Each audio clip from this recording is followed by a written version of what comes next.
Simple Shoe Organizer. Wow! Magandang araw, Reyna Nayet. For today's video ay dumating nga yung order ko na shoe organizer. Simpleng atake lang mga mare. Sinimplihan nga lang natin. Meron naman akong mga shoe cabinet, pero mas hahanap-hanapin mo pa rin talaga yung ganitong kasimpleng shoe organizer. Kapag pasok mo ng bahay ay ipapatong mo na lang ang tsinelas at sapatos mo. Hindi mo na bubuksan pa. 'Di ba? Simpleng atake lang. Tayong mga nanay nga ay advance na advance talaga mag-isip, hindi ba? Siyempre, sa shoe cabinet ay bubuksan mo pa. Kaya naman yung mga kasama natin sa bahay ay kung minsan ay tamad na lang. Kung saan na lang talaga ilagay ang sapatos at tsinelas sa bahay.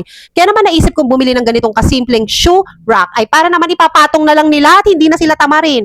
Pati sa pagbuo niyan, mare, simpleng-simple lang ang atake. Itutusok-tusok mo lang yan at makakabit na yung shoe rack mo. At hindi mo na kailangan magtornilyo pa, mare. Simpleng atake lang. At ngayon, yung madalas nilang gamiting sapatos at tsinelas ay dyan nila ilalagay. At yung minsan lang nila gamitin ay doon na sa cabinet. O, di ba? Pack na pack ang dating, mare. Kaya naman alam kong gusto nyo rin ito, mare, dahil talaga naman napaka-beautiful yarn. Ganda nito, promise. Siguradong magugustuhan nyo talaga. Ang nakakatuwa pa ay may pasobra siyang isang stick, o di ba? May masira man na isang stick diyan na silver stick ay may papalit na. O siya, alam kong nabudol ko kayo, kaya ano pa bang iniintay natin? Ilalagay ko na lang yung link at basket dyan sa baba. Check out na. Bye! God bless us all!